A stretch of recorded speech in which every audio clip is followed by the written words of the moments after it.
భానుగారు గురుడు. వృత్తులండి. గురుడు ఆ, వచ్చి టీచర్. టీచర్. ఓకే. ఉమ్, భాగ్యాధిపతి అయ్యి బా- గురుడు టీచర్. నెక్స్ట్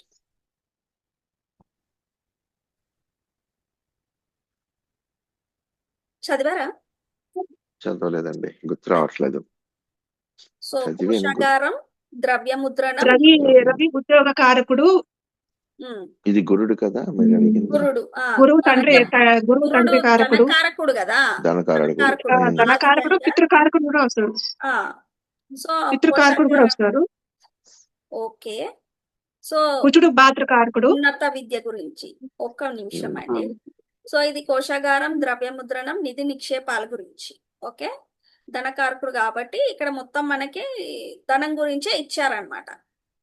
అలాగే మనం ఎక్స్ట్రా పాయింట్స్ రాసుకోవాలనుకుంటే ఈయనకి విద్యాకారకుడు కాబట్టి అది పితృకారకుడు కాబట్టి ఆయన పితృకారకుడు. ఒకవేళ వాళ్ళ ఫాదర్ నుండి జాబ్ కూడా వచ్చే అవకాశం ఒకవేళ దశమాధిపతి కనెక్ట్ అయితే. ఓకే. నెక్స్ట్ ముందెవరు బుక్స్ పెట్టుకోలేరు కదా? ఏం పెట్టుకోలేదు, రాసుకుంటున్నాను. ఉంటే అన్ని చెప్పేసేవాళ్ళే మేడం.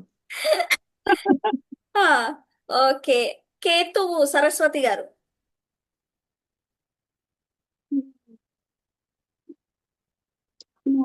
అడిగినా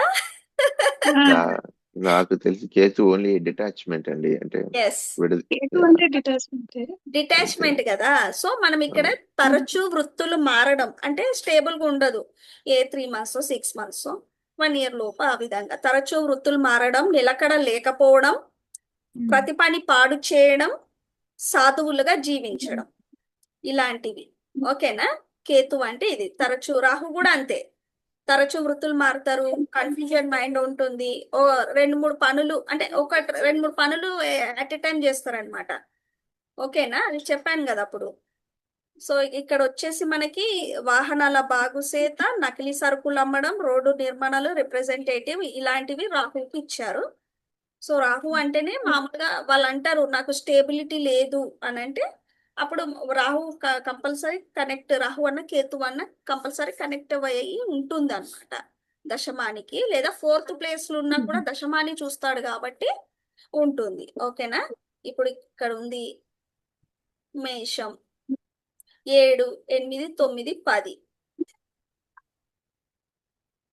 ఇక్కడ 4.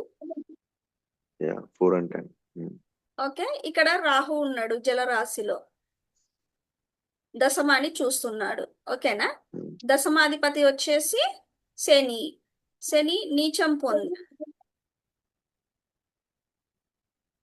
ఇక్కడ దశమంలో కేతు ఉన్నాడు. ఓకే. అంతే కదా, రాహు ఇక్కడ ఉంటే కేతు ఉన్నట్టే కదా.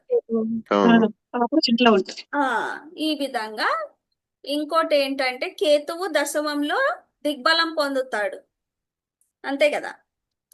సో కేతువు మహాదశ అయినా అంతర్దశ అయినా వచ్చే వరకు వెయిట్ చేయడమే.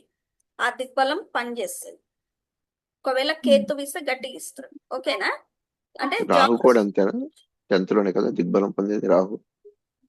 చతుర్థంలో కాదండి, సప్తమంలో దిగ్బలం పొందుతాడు. సప్తమంలో దిగ్బలం. చతుర్థంలో ఓన్లీ చంద్రుడు, శుక్రుడు చెప్పాను కదా. అవునవునవును. రాహు ఎక్కడ దిగ్బలం పొందుతాడని కన్ఫ్యూజన్. అదే సప్తమం. 6th house లో రాహు ఉంటే madam, 6th house Rahu 6th house బాగా పనిచేస్తారు. పాపగ్రహాలు ఉండొచ్చు కదా 6th house లో. సర్వీస్ పరంగా బాగుంటుంది.